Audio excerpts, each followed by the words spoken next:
Hello everyone and welcome to गौर से सीखो। आज के इस वीडियो में हम करेंगे chapter number 2 class 10 science NCERT book से।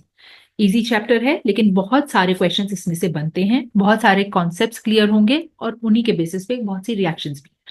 So let's begin with acids, basis and salts. सबसे पहले इंट्रोडक्शन में ये समझने की कोशिश करते हैं कि बेसिकली इन टर्म्स का मतलब क्या है।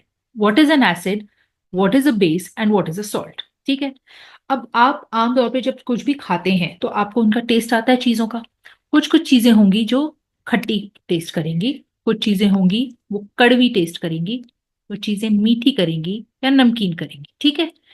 इनमें खास जो दो टेस्ट के बारे में हम बात करने वाले हैं वो है खट्टी चीजों का और कड़वी चीजों का। जिन चीजों के अंदर एसिड है वो चीजें टेस्ट करने में खटास देती हैं। अब आपको एग्जाम्पल, कॉमन आपके एग्जाम्पल बताऊं जो आप खाते हैं। जो दही खाते हैं विच इज कर्ड, इसके अंदर होता है लैक्टिक एसिड। ठीक है। ये खटास देता है क्योंकि इसके अंदर एसिड है। इसी तरीके से अचार खाते हैं, उसके अंदर होता है विनेगर, और ये जो विनेगर है ये होता है एसिटिक एसिड। इनके कॉमन नाम है। ठीक है। उसके बाद लेमन। लेमन तो बहुत ही खट्टा लगता है खाने में, उसके अंदर होता है सिट्रिक एसिड। तो बेसिकली हम ये जानते हैं कि जब हम एसिड की बात कर रहे हैं तो वो खाने में खट्टे होते हैं, सार होते हैं। वहीं अगर हम बेसिस की बात करें तो जो बेसिस होते हैं हमारे, वो खाने में बिटर होते हैं और टच करने में ना स्लिपरी से होते हैं, बहुत ही सोपी से टच होता है। क्योंकि वर्ड सोपी का क्या मतलब है, साबुन। तो ये किस किस में होते हैं, जो सोप जिससे आप हैंड वॉश करते हैं, डिटर्जेंट्स जिनमें आप कपड़े धोते हैं, है ना, और शैम्पू जिसमें बाल धोते हैं, टूथपेस्ट में भी थोड़ा सा बेस होता है। तो जो सार और बिटर टेस्ट है खाने के अंदर वो एसिड और बेस की वजह से है। ऑल्सो कई बार ये ज्यादा खाने से क्या होता है, एसिडिटी होती है। ठीक है। क्यों बोलते हैं एसिडिटी, क्योंकि हमारे स्टमक के अंदर भी एक एसिड होता है, जिसे स्टमक का एसिड जो होता है उसके वजह से खाना रिएक्ट करता है और वो एसिडिक हो जाता है, और इसकी वजह से हमें पेट में दर्द होता है। तो करना क्या होता है, इस एसिड के ऊपर और अगर मैं एसिड डाल दूं, मैं और एसिड ऐड कर दूं, तो ऑफ कोर्स ये तो गलत है। लेकिन मैं इसके ऊपर कुछ ऐसा डालूं जिसकी वजह से मुझे पेन में रिलीफ आए, तो वो होता है एक बेस। ये दोनों जो है मिलकर एक दूसरे के एक्शन को नलिफाई करते हैं, जिसको हम आगे पढ़ेंगे। तो इधर इधर सिंपल सा क्वेश्चन एक एनसीईआरटी में पूछा गया है कि अगर किसी को प्रॉब्लम हो रही है एसिडिटी की, तो उसे आप ज्यादा लेमन का जूस दोगे जिसके अंदर क्या था, सिट्रिक एसिड, या विनेगर दोगे जिसमें एसिटिक एसिड, या बेकिंग सोडा दोगे जिसके अंदर बेसिकली बेस है। ठीक है। अब ये चूज करते हुए आपने किस प्रॉपर्टी को देखा, आपने बेसिकली इस प्रॉपर्टी को देखा कि एसिडिटी को बढ़ाने वाली एसिड दिया जाए या एसिडिटी को कम करने वाली रेमेडी दी जाए। तो कम करने के लिए हम उनको देंगे बेकिंग सोडा। दूसरा इसमें इंपॉर्टेंट कॉन्सेप्ट जो है इंट्रोडक्शन में वो ये है कि हमें पता है कि किसी सब्सटेंस में या तो एसिडिक है कोई सब्सटेंस या बेस है, तो इसको हम आइडेंटिफाई कैसे करें। आइडेंटिफाई करना एक बड़ा इजी सा तरीका है इसका, वो होता है through use of indicators. Indicator का मतलब क्या है, जो हमें बता दे, जो हमें इंडिकेट कर दे कि भैया ये एसिड है या ये बेस है। ये इंडिकेटर्स जो हैं, कुछ तो हैं जो नेचुरली एग्जिस्ट करते हैं और दूसरी होती हैं सिंथेटिक इंडिकेटर्स। ठीक है। अब इनका क्या मतलब है, इंडिकेटर बेसिकली वो सब्सटेंस है जो एसिड के साथ रिएक्ट करके कोई रिएक्शन ऐसी देगा या कुछ ऐसा इंडिकेट करेगा कि आपको पता लगेगा इस सब्सटेंस में। और इंडिकेटर्स में सबसे इंपॉर्टेंट नेचुरल इंडिकेटर दिया गया है वो है लिटमस। लिटमस एक टाइप का इंडिकेटर है और ये एक प्लांट से निकलती डाई है। प्लांट से निकलता डाई मतलब है एक छोटा सा प्लांट होता है, लाइकन का, सर्दी वाले इलाके में होता है, घास जैसा सा होता है। ठीक है। इसके अंदर से ये लिटमस की जो है डाई निकलती है जो पर्पल कलर का होता है। ठीक। और इस पर्पल कलर की डाई जो है इसके इसे बनाते हैं, फिर इसे पेपर में यूज करके बनाते हैं एक लिटमस पेपर। इसकी एक बड़ी कैरेक्टरिस्टिक प्रॉपर्टी है, क्या है, कि जब एसिड से रिएक्ट करता है ना लिटमस, जब भी आप उसको एसिड के साथ रिएक्ट कराओगे तो जो ब्लू लिटमस है वो रेड हो जाएगा। इजी तरीका ये है, एसिड है वो जलन पैदा करता है, जलन मतलब लाल रंग। तो जो शांत ब्लू कलर है, जैसे शांत सी है आपका ब्लू कलर का, उसको गुस्सा दिला दे और रेड कर दे, ये काम है आपके एसिड का। ठीक है। और इसका ऑपोजिट, तो ये ब्लू से रेड की तरफ तो एसिड कर रहा है, लेकिन अगर रेड लिटमस को लिया जाए उसको ब्लू कर दिया जाए, ब्लू हो जाए वो, तो वो बेस का काम। तो acid which are sour in taste they change the colour blue litmus to red. ये एक डिफरेंस इसमें क्या हो गया एसिड, और चलो इसको साथ साथ लिखते भी जाएंगे कि हमने कहा एसिड और बेस में डिफरेंस क्या है। ठीक है, तो एसिड जो है ये सार है और ये बेस हमारे क्या थे, बिटर थे। ये लिटमस को ब्लू से रेड में कर रहा है ना, और ये लिटमस को क्या कर रहा है, रेड से ब्लू में कर रहा है। ठीक है, तो bases are bitter and they change the colour from red litmus to blue. अब बेसिकली लिटमस का अगर ऊपर क्वेश्चन आ जाए व्हाट इज लिटमस, लिटमस जो है वो एक नेचुरल इंडिकेटर है। ठीक है, ये एक पर्पल कलर की डाई है, ये इस पैराग्राफ में नीचे दिया हुआ है, ये एक पर्पल कलर की डाई है, एक प्लांट से निकलती है जिसका नाम है लाइकेन।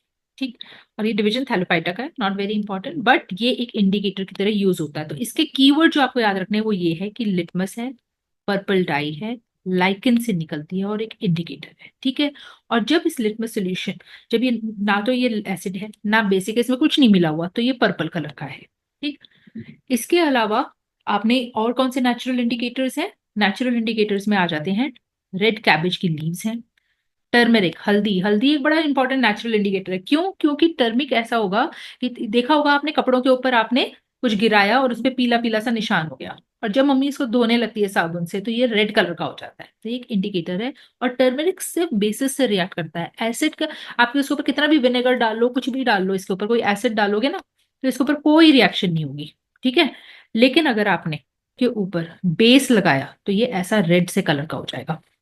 ठीक है, तो ये बेस से इसका टर्मरिक का कलर होगा, एसिड के साथ टर्मरिक कोई रिएक्शन नहीं देता। ठीक है, ये भी एक नेचुरल इंडिकेटर है। उसके अलावा और क्या है, कुछ पेटल्स हैं कुछ फ्लावर्स की, इनके एक आध का नाम याद होना चाहिए, हाइड्रेंजिया, पिट्यूनिया या जेरेनियम, ये 3 टाइप के फ्लावर्स हैं, इनकी सबकी जो पेटल्स हैं ये भी बता देती हैं कि एसिड और बेस की प्रेजेंस। इसके अलावा आते हैं सिंथेटिक इंडिकेटर, जिसमें आते हैं मिथाइल ऑरेंज और फिनोफ्थिलीन। अब ये क्या करते हैं, मिथाइल ऑरेंज जो है बेसिकली ऑरेंज कलर का होता है। ठीक है, मिथाइल ऑरेंज एक सिंथेटिक इंडिकेटर है, खुद का कलर इसका कैसा है, ऑरेंज है। ठीक, अब नाम ही है ऑरेंज। जब ये एसिड से रिएक्ट करता है तो एसिड क्या करता है, गुस्सा दिलाता है और ये ऑरेंज से डीप रेड में हो जाता है, स्कारलेट कलर बोलते हैं ना, वो हो जाता है। लेकिन बेस इसको थोड़ा ठंडा करके येलो में कर देता है। ठीक है, सो ये है रिएक्शन मिथाइल ऑरेंज की। और दूसरा है फिनोफ्थिलीन, फिनो, एल साइलेंट रहता है, फिनोफ्थैलीन। फिनोफ्थिलीन क्या करता है, इसका खुद का कैसा कलर है, ये कलरलेस है। ठीक, एसिड के साथ ये कोई कलर नहीं करेगा, ये फिर भी कलरलेस रहेगा, नो चेंज। ठीक है, लेकिन बेस के साथ ये बहुत प्यारा पर्पल पिंक कलर लेता है, पर्पल पिंक कलर करता है। तो इस तरीके से ये जो इंडिकेटर्स हैं, चाहे वो लिटमस है, चाहे वो टर्मेरिक है, मिथाइल ऑरेंज है या फिनोफ्थिलीन है, ये आपके को नाम पता होने चाहिए। अब इसी के बेसिस पे इन्होंने एक एक्टिविटी भी आगे कराई है जो हम डिस्कस करेंगे। ठीक, उस एक्टिविटी के लिए बेसिकली कुछ केमिकल्स के नाम बताए गए हैं, कॉमन जो एसिड्स मिल जाते हैं लैब में उन्हीं के नाम है। अगर आप देखो तो hydrochloric acid, sulphuric acid, nitric acid, acetic acid. बड़ी इंटरेस्टिंग एक्टिविटी इसलिए क्योंकि आप ना इंडिकेटर को यूज करो, इंडिकेटर्स को, और इनके चेंजेस देखोगे तो बड़े डिस्टिंक्ट से चेंजेस आएंगे सब में, है ना। फिर बेसिस में कौन से आ गए, जहां आपका हाइड्रोक्साइड टर्म आता है वो बेस होता है, तो सोडियम का हाइड्रोक्साइड बेस हो गया सोडियम का। ठीक, calcium hydroxide, potassium hydroxide, magnesium hydroxide and ammonium hydroxide. तो जितने भी हाइड्रोक्साइड वाले नाम के हैं ना, ये सब क्या है, ये बेस हैं। और एसिड तो लिखा हुआ ही है ऑलरेडी नाम में, एसिड एसिड एसिड, तो ये अंडरस्टूड है। ठीक है, अब इनको आपने क्या करना है, ड्रॉप वाइज इनको इंडिकेटर्स के साथ इसके ऊपर इंडिकेटर्स कुछ ड्रॉप डालने हैं या डिप करके देखना है, जैसे लिटमस में करना है। ठीक है, और फिर उसके बाद ऑब्जर्वेशंस लेनी है। सपोज करो अगर मैंने सबसे पहले ले लिया, सपोज करो HCl, ठीक है, हाइड्रोक्लोरिक एसिड लिया, तो रेड लिटमस सोल्यूशन को क्या करेगा, एसिड क्या करता है, रेड को ब्लू करता है, ब्लू को रेड, ब्लू को रेड करता है गुस्सा, तो रेड लिटमस के साथ तो इसका कोई रिएक्शन ही नहीं होगा। लेकिन ब्लू लिटमस सोल्यूशन जो है वो रेड कलर का हो जाएगा। ठीक है, फिनोफ्थिलीन कोई रिएक्शन नहीं होगा क्योंकि तो एसिड है, और मिथाइल ऑरेंज, ऑरेंज कलर से ये स्कारलेट रेड हो जाएगा। अगर मैं बेस की बात करूं, सपोज करो मैं ले लूं सोडियम हाइड्रोक्साइड, ठीक है, सोडियम हाइड्रोक्साइड रेड लिटमस को करेगा चेंज, क्योंकि इसने तो ठंडा करना है, रेड को ब्लू कर देगा। लेकिन ब्लू लिटमस के साथ ये रिएक्ट नहीं करेगा, और फिनाफ्थलीन के साथ ये बहुत प्यारा सा पिंक पर्पल कलर देगा। ठीक है, हालांकि मिथाइल ऑरेंज को ये ऑरेंज से और हल्का करके येलो करेगा। तो बेसिस हमेशा शांत करते हैं, इसीलिए एसिडिटी को भी बेस शांत करता है। अगर अब इसी में मैं इंटरेस्टिंगली वाटर को ले लूं, ठीक है, मैंने ले लिया वाटर। अब वाटर क्या है, ये तो न्यूट्रल है, ना एसिडिक है ना बेसिक है, तो ये किसी भी चीज में कोई भी रिएक्शन नहीं देगा। ठीक है, सो हम इन इंडिकेटर्स को यूज करके ये बता पाते हैं कि हमारा जो गिवन सब्सटेंस है वो एसिड है, बेस है, ठीक है, उसके ऊपर। और इंटरेस्टिंगली कुछ इंडिकेटर्स, ये तो केमिकल इंडिकेटर्स हैं जो कलर चेंज या कुछ दिखाएंगे, कुछ होते हैं all factory indicators. All factory का मतलब है स्मेल, ओडर। कुछ इतने इंटरेस्टिंग से केमिकल्स होते हैं जिनके अंदर स्मेल की चेंज हो जाती है। अब आप देखो कैसे स्मेल चेंज हो जाती है, मतलब सपोज करो मैंने कोई एक चीज ले रखी है और उसकी स्मेल आ रही है मुझे, ठीक है, मैंने इसके ऊपर एसिड डाला, हो सकता है इसकी स्मेल ही खत्म हो जाए, या मैंने इसके ऊपर बेस डाला और इसकी स्मेल उड़ गई। तो अब मुझे कैसे पता लगेगा कि ये एसिड है या बेस है, वो हम इसको एक्टिविटी से जानते हैं। फाइनली चॉप्ड अनियंस लेने हैं, बहुत छोटे छोटे दाने काटते हैं ना, अनियन की चॉपिंग करते हैं, और उनको प्लास्टिक बैग में डाल दो और साथ में डाल दो स्ट्रिप्स ऑफ क्लीन क्लॉथ। कोशिश करो 2 से 3 स्ट्रिप्स इसके अंदर डाल दी, पतली पतले कपड़े के वो डाल दिए स्ट्रिप्स, ठीक है। और फिर उसको टाइट लिप बांध के, और कहाँ रखना है, फ्रिज में रखना है। फ्रिज में क्यों रखना है, गर्मी तो वैसे ही सड़ जाएगा, तो फ्रिज में रखना है और टाइट बांध के रखना है, नहीं तो पूरे फ्रिज में जो है ना अनियन की स्मेल हो जाती है। तो उसके बाद इन स्ट्रिप्स को अब टेस्ट करेंगे हम एसिड और बेसिस के लिए। कैसे क्या करेंगे, पहले इसमें से 2 क्लॉथ स्ट्रिप्स लेंगे और उनकी स्मेल चेक करेंगे, तो अनियन की गंदी सी आपको पंजेंट सी स्मेल आएगी। अब इनको बाहर निकाल के एक स्ट्रिप के ऊपर, ये एक कपड़ा है की स्ट्रिप होगी, ठीक है, इसके अंदर अनियन की स्मेल है, और एक दूसरी स्ट्रिप ली, इसके ऊपर हमने डाल दिया सपोज करो HCl, थोड़ा सा डाइल्यूट HCl की ड्रॉप्स डाली, और इसके ऊपर क्या डाला हमने, बेस डाला। चेक तो यही करना है ना एसिड और बेस को। अब थोड़ी देर इसको रहने दिया, फिर इन दोनों स्ट्रिप्स को जो है पानी से धोएंगे, ठीक। और पानी से धोने के बाद यहाँ पे क्या कहा, पानी से धो और फिर इनकी ओडर को चेक करो।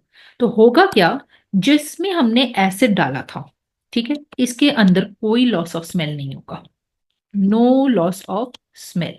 इस अभी भी एसिडिक करेगा स्मेल, जबकि जिसमें बेस डाला ना, इसमें लॉस ऑफ स्मेल हो जाएगा, ये अब अनियन की स्मेल नहीं आएगी। ऐसा क्यों हुआ, क्योंकि जिस स्ट्रिप के अंदर ये वाला जिसके अंदर हमने एसिड डाला है, इसके अंदर ऑलरेडी अनियन क्या करा, अनियन का जो जूस होता है वो एसिडिक होता है। तो अब अगर अनियन के एसिड से ये एसिड भी मिला तो कोई फर्क नहीं पड़ा, लेकिन जब ये बेस एसिड से मिलता है तो ये न्यूट्रलाइज कर देता है, उस एसिड का इफेक्ट खत्म कर देता है। न्यूट्रलाइज होने ते ही स्मेल जो है वो खत्म हो जाती है। तो बेसिकली हमने क्या चेक करा कि अनियन भी एक इंडिकेटर है, अगर उसमें बेस डालो तो पता स्मेल चलेगी, तो मतलब चीज जो है वो बेस होती है। अब इसी तरीके से दूसरा लेना है, ठीक। अब लो कुछ dilute vanilla essence, clove oil, vanilla essence cake में डलता है वो, क्लोव ऑयल मतलब लौंग का तेल, और उनकी स्मेल चेक करो, ठीक है। फिर लो डाइल्यूट HCl एक टेस्ट ट्यूब में, और एक में ले लो सोडियम हाइड्रोक्साइड। अब वनीला, तो ठीक है, अब हम इसको ड्रॉ कर लेते हैं, जैसे हमने एक टेस्ट ट्यूब ली और इसके अंदर हमने डाल दिया डाइल्यूट HCl, ठीक है, और दूसरे वाले में हमने डाल दिया डाइल्यूट सोडियम हाइड्रोक्साइड, ठीक। अब इसके अंदर हम वनीला एसेंस डालेंगे, दोनों में, इसमें भी डालेंगे और इसमें भी डालेंगे वनीला, और फिर इनको शेक करेंगे। शेक करने के बाद क्या हुआ, स्मेल चेक करेंगे। तो जब हमने वनीला एसिड में डाला कोई फर्क नहीं आएगा, एसिड से कोई के ऊपर इसका कोई असर नहीं हुआ, स्मेल फिर भी रहेगी। लेकिन जब हमने बेस में डाला वनीला तो स्मेल का लॉस हो जाएगा, अगेन इंडिकेटर।